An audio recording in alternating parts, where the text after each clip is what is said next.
The following program is intended for a mature audience. Viewer discretion is advised. This I've got to see. It's worth watching, so stay tuned.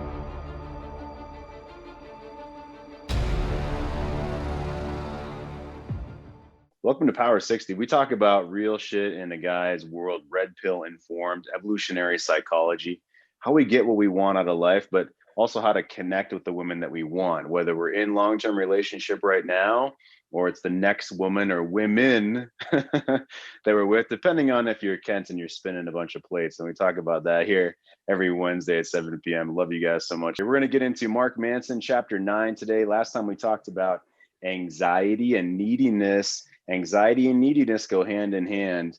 And also the other side of that coin is that you can't feel judgmental and compassion at the same time, whether it's for yourself or for anyone else in the world, whether it's your child or your 17-year-old son, like I got upstairs right now, who was banging around earlier today, or the women in your life. You can't be judgmental and compassionate and in that space at the same time that you want to be. So we're gonna get a little into chapter 9 today, and I'll check in with all of you here. I'm here to connect with you guys. So easy attraction, polarity, real stuff in a guy's world is what we talk about here, is turning your shoulders and being grounded. You know, Steve Forsman would say calm, confident, and deliberate, right? We want to be intentional.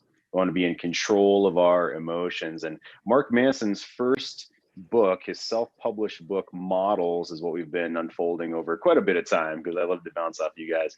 I curate these spots every show, every single one of these calls. So this is not ad hoc. I pulled a few paragraphs for today. So we're in part 2. It's going to get into chapter 9. And one quote I love is, typically, the needier you are in a certain area, the more anxiety you'll have in that area. So one lead indicator of neediness is anxiety in a particular area. And I was just doing a small group coaching actually about a man who's, there's a lot of jealousy happening, and he keeps feeling pulled back into checking her phone and things like this. And that anxiety there, guess what? Big indicator of neediness or a frame of mind change that needs to happen, right? The woman in your life, I think you guys have heard this if you've been around red pill at all, that the woman in your life, it's just your turn. And it may be your turn until the day that you die, or the day that one of you dies, or it may be your turn for one more day, but you don't own her, right? You don't control her. It's not your job to punish her. It's your job to foster and love and bloom love between the two of you. And you have to have the skills to do that. So you can't be needy and blooming love with the two of you at the same time, right? So that's what we're going to get into. I'll read a few paragraphs and I'm going to bounce off you guys. So Mark Manson talks about, this is from chapter 9, about halfway into chapter 9, you are not a victim. One assumption I've lived my life by for a long time now goes like this.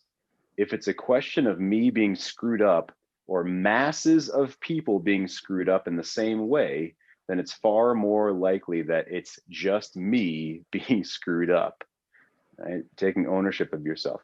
Just to name an obvious example, men often come to me and say something like this. I go out and try to meet women, but the problem is all of the girls in my town are catty and immature, so I guess I just need to move to a new city. Mark says, really? So it's not you who's screwed up. It's the 150,000 women, single women in your city who are all screwed up in the exact same way. What are the odds of that? Or you get men who claim that every, not some, not most, but all American women are fickle and too individualistic, or that all women who dress provocatively are immoral cheaters and would never make a good girlfriend. Men make negative assumptions and stereotypes about millions of women for no other reason than to shirk responsibility for their own shortcomings. This appears to me to be nothing but a victim mentality, and it pervades a lot of men's thinking, some in more obvious ways than others. This doesn't necessarily mean the general observations are wrong. It just means you're interpreting them in such a way to victimize yourself. Sure, American women may be more fickle and pretentious than their European counterparts. Then again, they may not be. Women in your town might actually be more closed off than women in a bigger city, or they may not be. but you're choosing to let those observations be responsible for your own actions. This is the definition of being over-invested in others and being needy. So I want to bounce off each one of you. One of my favorite questions is share a win and share a challenge, right? So I want you to think in your life right now, where are you blaming, let's say, others? Or the positive way to say this is, how are you now taking responsibility for something that maybe in the past you did blame someone else for? Or how are you taking responsibility even for your own life, where you made excuses for your own self in the past? Whether it's exercise or a book you need to read or those sales calls that you need to make, right? Your mental health, physical health, career, whatever it may be, meeting more women. One bit of homework I give to guys that are single are talk with 100 women over the next year, have a 1-minute conversation with 10 women a month over the next month, right? Or 2 women a week, just to start to churn your social juices, right? Just to start to practice, and no fear making excuses about that thing. So I want everyone to go, if we have time. I mean, I'd love to bounce around, share a win and share a challenge with us. So here's where I shut up and you guys come in. So unmute yourself and come on in. What's a win in your life and what's a challenge? Go for it.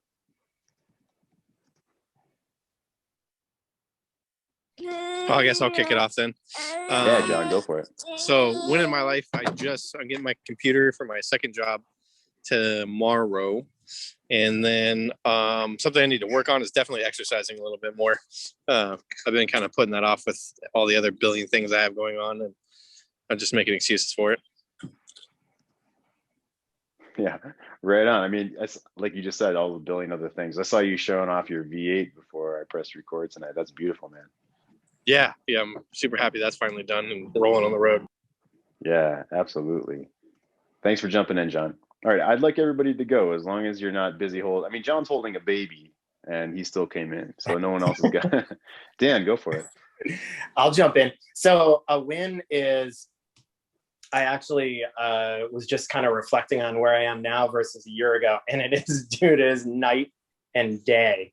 A year ago I was just on the verge of separation with my ex, and a year later, my kids and I are super happy, officially divorced. I'm dating again and having a ton of fun. And Jeff's challenge is right on in terms of putting yourself out there, and, things that I had anxiety on before have really dissipated. Like I'm enjoying it. Like I'm really having a lot of fun connecting with women that I'm dating right now. And challenge, I have definitely been busier lately between that and work and life. So I have stumbled on my commitment to myself to lift weights, which I had ordered and are sitting around. So I need to pick those up and take action on that. And it's something that's been on my to-do list, and I stare at it and I haven't done it yet. Yeah, Dan, I love you jumping in and just owning it. I appreciate that. Yeah. Yeah. And so maybe later on this call, I'll ask you about how dating is going. So I have a feeling I would love to share because I got some good stories. Yeah, fantastic. Good to see you, Dan. So I'd love for everybody to go. Unmute yourself, come on in. What's a win and what's a challenge in your life right now? Go for it. I can go if you'd like. Yeah, Michael, go for it, please. Okay. A win is that yesterday I report to the president of the company that I work for, and yesterday he walked in to my office and told me he was leaving the company and that they had chosen a new president. And this was right before a big meeting I had to go into with him, and so it was a lot to handle at once. In the past, I might have handled that with anxiety, but I told myself I'm not going to do that. And I turned it around and said, there's going to be opportunity here. And I started looking, okay, new president, what are my chances I could take a new job in the company? So that was a win. The challenge I'm having is 24 hours later, I'm feeling that a little bit like a weight of the change and the dread.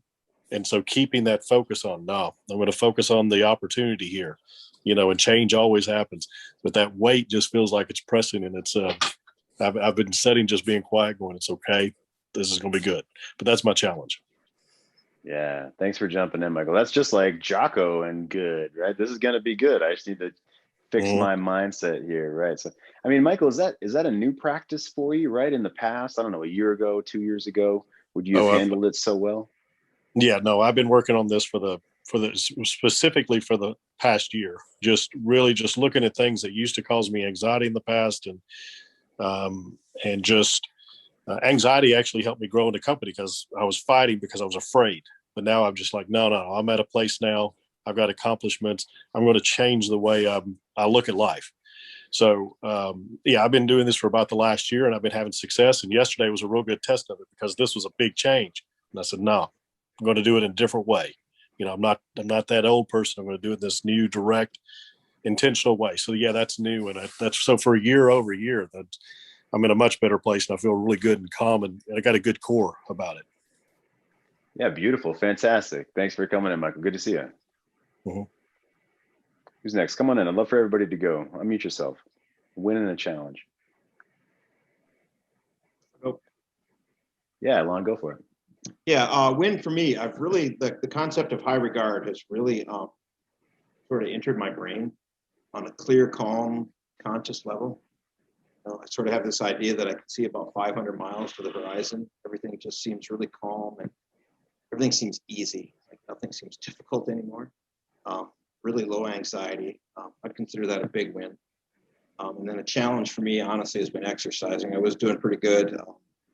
I went out to see Sven, a lot of days driving, and really threw me off track as far as that. So I'd like to really get back to that. Sure, absolutely. So how was it to go visit another man around the country? That's a huge piece of this community, this work, taking it to the men, literally going and meeting guys all around the country or all around the world, right? How was that for you? Oh, it was incredible. And it was, I talked to Dan Fritz quite a bit. He's my mentor on the roundtable. He and I have a pretty good relationship. He was there as well. So I didn't get to just meet Sven. I got to meet Dan as well. So it was and then I was supposed to go for the weekend, and then he actually had me he asked me before I came out to do some work. I'm a carpenter. So I ended up doing some projects around his house. So for me, it was 3 more days of bonus. Cooking the food. I mean, you've been there. You know exactly what was going on. It was, I called it the place of the magic towel because I got a new fresh towel every day. Nice. That means he likes you. That's when Sven likes you. You get a new towel. Yeah. Well, it meant his wife, like, I don't think it had anything to do with Sven at all. But to me, it was very, I mean, I've talked to guys, I've done the Zoom calls to actually go meet somebody live and be there. We also met a couple other guys, Mike Remick and Lou Morrow. I think they're on Mentoring Men.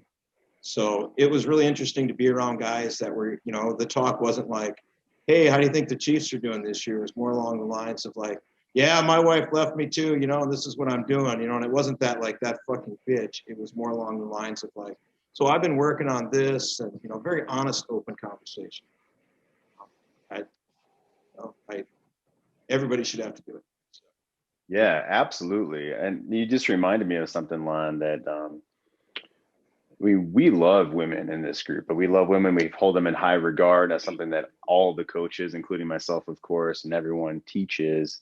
And we definitely kind of check guys that there's one guy I'm thinking of, I won't out him right now, that he uses the B word almost every time he talks about his soon to be ex-wife. And that's something I call him out on, because it's a projection of our own shit, really, to do that kind of thing. It's like we're victimizing ourselves, as Mark Manson would say, to do that. So we love women here and we don't do that kind of thing. And to meet men in person, to make this real face to face, to chop down trees together, shoot guns together, hit some golf balls together, whatever you're into, is a absolutely phenomenal core piece of this work. So, I mean, Lon, did you travel and meet other guys before? Like how would you explain how important it is to meet guys around the country? What would you say?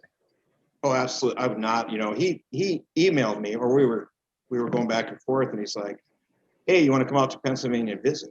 And old me would have been like, well, let me think about that. Let me process on it. Let me kind of see what my schedule looks like. I would have thought about it, and I probably would have said no at some point. He texted me, he said, hey, would you be interested to come to Pennsylvania? And it was immediate, yes.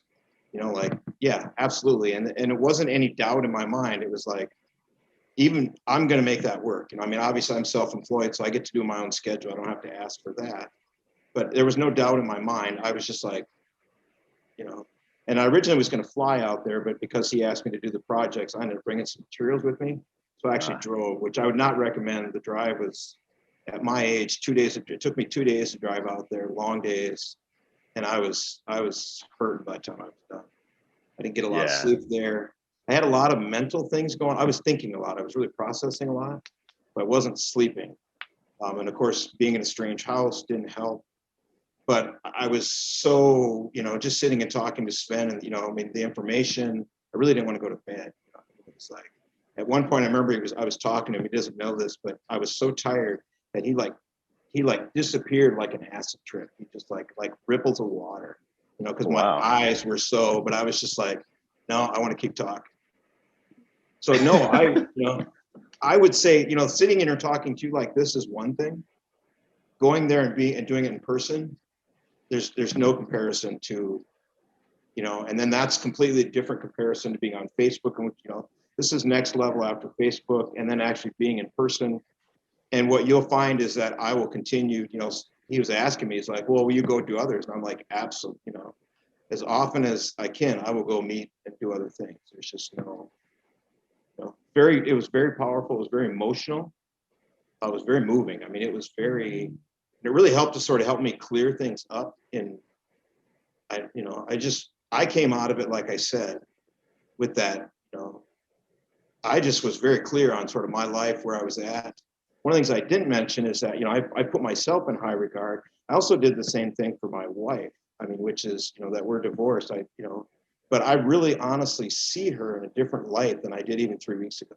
Like a complete high regard life, a high regard, I see her like glass. I can just see who she is, what she's about, I have no resentments towards her for everything that happened over the last year. I have no resentments over the divorce. In fact, I consider it a gift. I applaud her strength in, putting a marriage to bed that was dead, and having the strength to be like, we're doing this. You know what I mean? I'm not living my life this way. And I'm not going to tell her that right now, because she wouldn't want to hear me say it was a gift. That might piss her off a little bit. But it really opened my eyes to a different way of living. I feel different than I did 3 weeks ago. Yeah, and I'm glad that you brought that up. I don't often talk about that, but Lon, I feel the same way. So my ex, 2015 is when I found Steve Horseman. I'm one of the original guys in his local group. I was lucky enough, if you will, to have shit hit the fan in 2015. I saw a text on her phone from another man in February 2015. We went to therapy for 6 months. The whole time I was the bad guy in therapy, that whole story. And then I found Steve Horseman on meetup.com. And so to your point, though, to circle back to your point, I've got lots of stories, but to your point, she's the one that, my ex is the one that, she was unfaithful. And then she's the one that pulled the trigger on divorce. And exactly what you said, I actually look back and I wouldn't say that I feel shame about the fact that I didn't do that. I mean, I guess, right, Brene Brown, it's more about, I feel guilty maybe isn't so much the word, but I guess what I'm feeling now is looking back on the lack of masculinity and grounding that I had then was so severe that she had to pull the trigger on divorce, right? Yep. We had a dumb fight 6 months down the road in therapy on a Saturday. And she's like, that's it, we're getting divorced. Was yours over a thermometer? I told her to take my temperature, and then she's like, that's it, I'm getting divorced. So mine was literally over a thermometer, because I couldn't read a thermometer. We got in a fight over it, and she was like, that's it. Anyway, so right, it's the straw that broke the camel's back. Yeah, it wasn't really about that. Yeah, she's the one that I mean, if you're around Lon, don't let him take your temperature, is what I'm learning right now. Yeah, because I can't read it. You will die. No, you know what I did after that? I bought a digital one. You can't get around, you can't take my temperature no matter what kind of bullshit you put in front of it, Lon. I'm just going to say no. Just say no to Lon. That's the message. No, I wanted her to read the thermometer because I couldn't read it because I'm colorblind and I couldn't see the mercury. So that was our fight. really, literally. Gotcha. Right. Yeah. So my point is that, yeah, my ex had to pull the trigger on that as well. And kind of long story short, if you don't know me, 10 seconds version of that story is found Steve Horseman, started doing my work, hired a coach, went to his retreat the next spring into summer, wrote what I wanted for my life. I envisioned what I wanted for my life, read the books, did this work, started dating other women, reattracted my ex.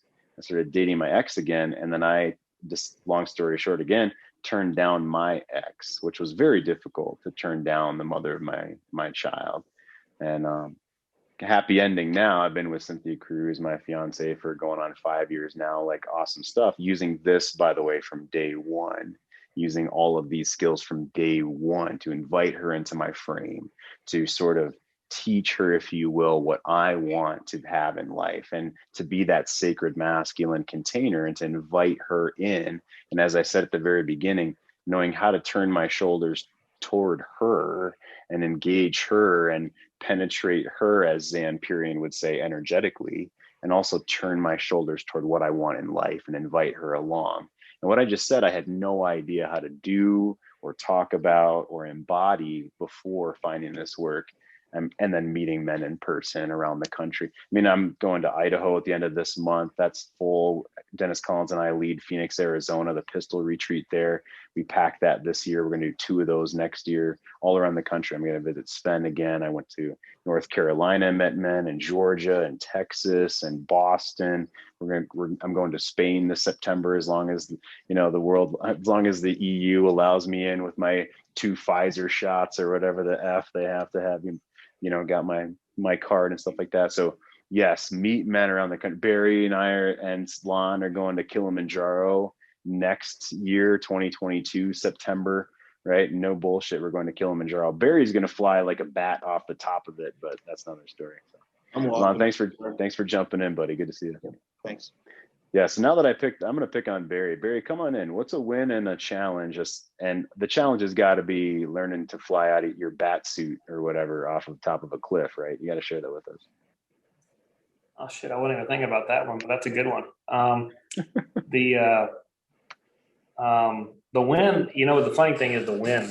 You mentioned exercise. I've never really liked to exercise. Freaking all my life I've hated it. And I've always been in kind of mediocre shape. And so, I don't know, the whole situation a year ago when it started, one of the things I decided I was going to do was start actually doing that. And so the win is I pretty much kept it up. I mean, not pretty much, I have kept it up. It's, you know, I try to run about 12 miles a week, which I don't know is not a huge amount, but it's, you know, 3 runs of a decent length a week, and then do some body weight exercises after that.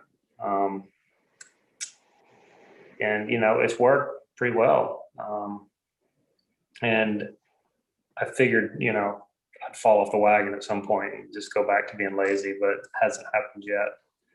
It does make me nervous, though, that at some point, I don't ever like to skip a run. I mean, you know, I'm like pretty religious about it, because I feel like if I skip one, then I skip 2, and then, you know, then it spirals from there. So my self-discipline in that area is fragile.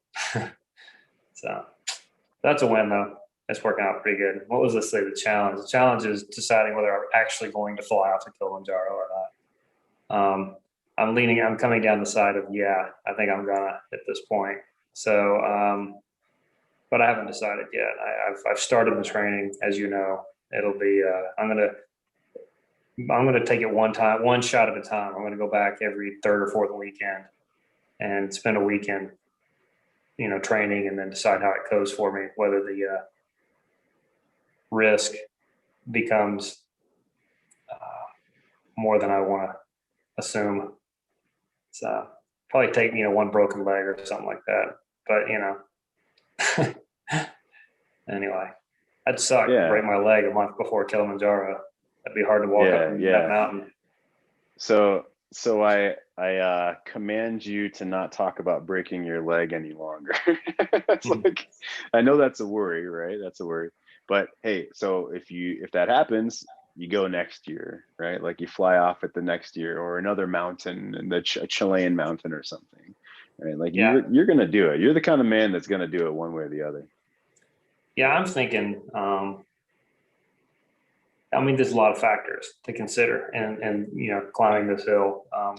But after having, just spent 3 or 4 days, I think I can do it. I'm pretty sure I can do it at this point if I decide I really want to. So, but like I said, there's a lot of factors. So, that's a challenge. I guess it's a good challenge. I was thinking actually when you ever brought that up was just remembering the basics, like being present and, I don't know, whatever the other basics are, but those are, those are kind of my biggest challenges. I feel like I tend to trend back towards old me if I'm not careful and on my toes and that sort of thing. So, and it's funny, I'll wake up and I'll think, oh yeah, you know what, today I'm going to do this. And then, 15 minutes later, it's slipped my mind. And at the end of the day, crap, I meant to do that today. And so, well, okay, so I'm going to do it tomorrow. So anyways, that's kind of a challenge too. It's just trying to live the fundamentals more than I have. So. Yeah. Well, I mean, being present, if you had to pick one, I'd say being present is the top of the list. Absolutely. Yeah. So do you beat yourself up over, I want to do this today and I didn't think about it, I forgot about it, or is that just something that you're dancing with? No, I would say beat myself up over it. I would say, mild disappointment if I think back on it. I don't think I'm doing things. I don't think I'm doing the opposite of, being proud. I think I'm just not being as present as I'd like to be as frequently or as consistently as I want to be. That's really kind of the gap. It's not, I would assume that, and I don't know this for a fact, but I would assume that my wife and kid would say that that's improved substantially, but I still want to live up to my own standard. So what's your standard for being present? I don't know. When I get there, I guess I'll know. I don't feel like I've gotten there yet. Yeah, the reason I ask is that you tend to be hard on yourself, Barry, right? So if I need to live up to my standard and the standard is perfection, that's going to be pretty tough. No, I don't think I don't think I'm unreasonable. Yeah, okay. So I try to be a tough taskmaster because I know myself, but I don't think I have to be perfect in order to be satisfied with my performance. I think I can tell when maybe not. Maybe I don't evaluate that well, but I have a feeling that I'm maybe not there. So, you can't expect at 50 whatever years old to fix that shit in about 6 months. I think it might take a little longer. So, but I don't want to quit. I don't want to say, all right, I'm good enough. It's a work in progress. It needs to be, I think. Yeah, absolutely. We're all a work in progress forever, right, Barry? I appreciate that. Yeah. Yeah, nice. Thanks for jumping in, Barry. I appreciate it. Yeah, Patrick, go ahead. Thanks for raising your hand. Barry, that was great. Well, my win's quite personal. My son that's suicidal moves out this weekend to his new house, and he's managed to finance it himself with some money from me, yada, yada, yada. And despite losing his job and being mentally, completely emotionally stuffed up. And that's a huge win. The counsellor in the latest session said he's starting to turn a corner. So he's not as suicidal and all that, which is good.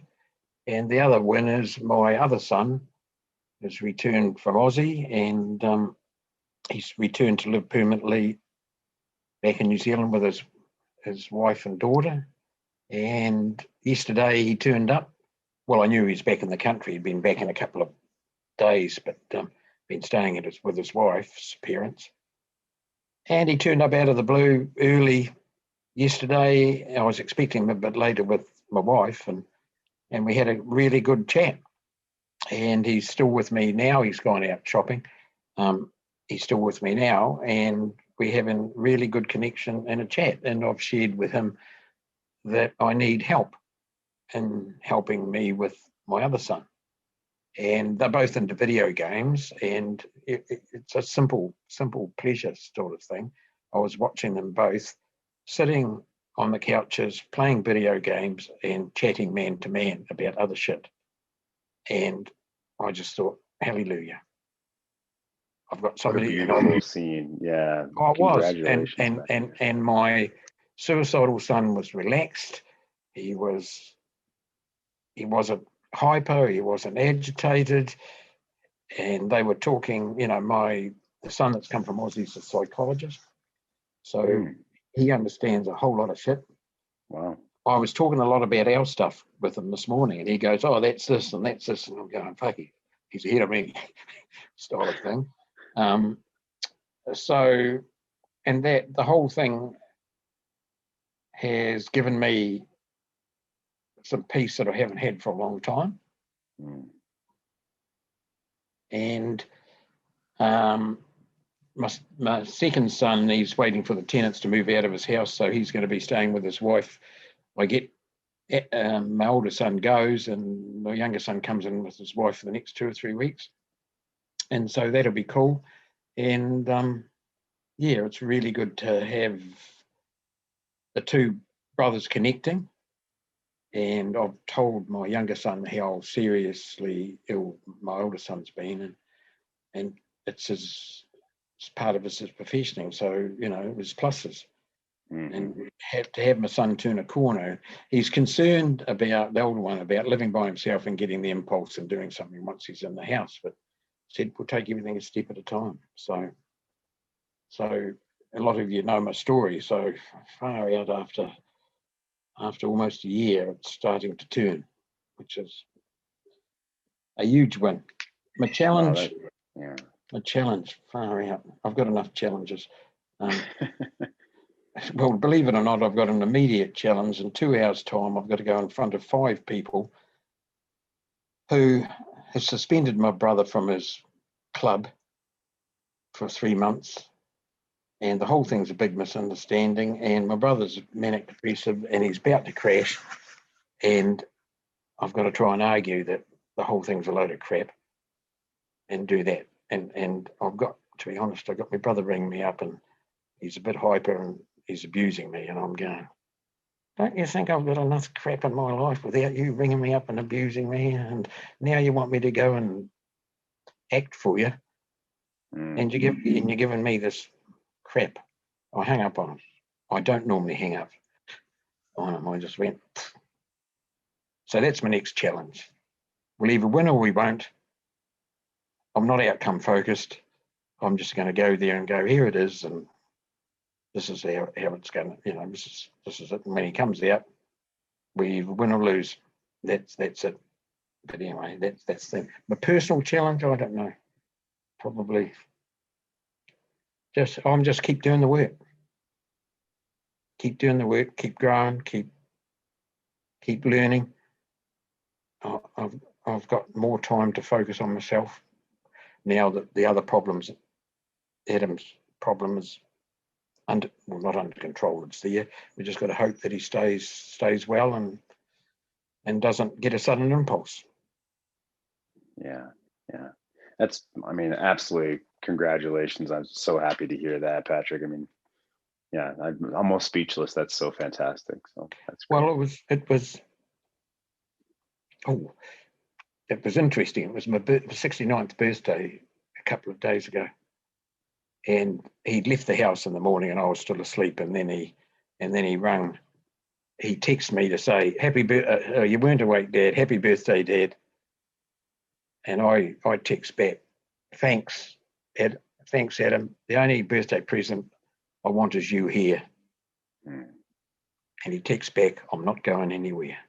Oh, wow. Nice. And that was just, it had been tears. Wow. That's fantastic. Absolutely.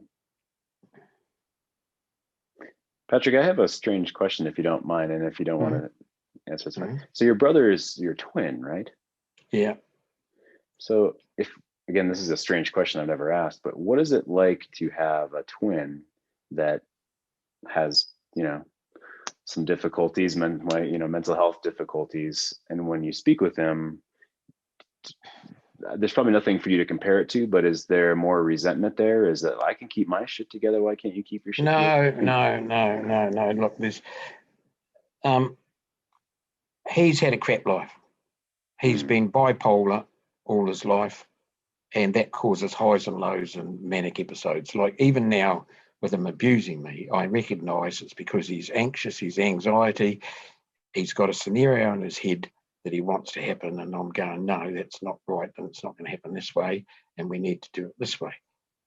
I don't resent it, although in my marriage, my wife used to say there's a third person, because he'd go through episodes where I've had to hospitalise him and stuff like that, and of course my focus would be on working with him. But there's no resentment, but there's having a twin is interesting. I'll tell you a very personal story that I don't often share with people, and maybe you can edit it out. But years ago, when he was going through his marriage breakup, he crashed, and I got a call from his neighbour and said, "Look, I don't want to be nosy, but I don't like the sounds coming from your house. I'd like you to edit this out, Jeff." Okay, hold on a second. I'll press pause. Yeah, I'll have to talk some other time. My ex's mother was a identical twin as well, and my ex's mother was the one that had borderline personality disorder, tremendous mental health issues. She raised my ex in a religious Christian cult, and my ex's aunt lives states away. I mean, my ex's mother was very overweight, mental health issues, tons of tremendous issues. Her sister, thin, healthy, no mental health issues. So, I mean, that's a whole other story. But yeah, and some of my best friends in high school were twins. And I didn't know until one moved away at college. One was straight, one was gay. It's just incredible. Yeah, I mean, I don't know what to make of that, but it's just incredible lives that we live, and the interesting things. Like, what was the Chinese proverb or something that you said? Like the curse of interesting. May you live an interesting life. It's an ancient Chinese curse, and when you live one, you realise why it's a curse, because there's always shit happening to you. Yeah, style of things. So. Life is never boring. That's another topic we should talk about sometime. I visited I don't try to brag. I kind of feel weird about it sometimes, but I visited Southeast Asia to teach English for 2 weeks to children there as a peacekeeping mission. I did that 5 years ago. I lose track of the dates. But I found that often, so Eastern Buddhism, monks and things, they live completely without any sort of love attachments, no sex, no family, right? They eat one meal a day at 10:30 in the morning. They go pray for the food that they're going to be given. And, Western society, it's like impossible basically to live without any attachment to anything.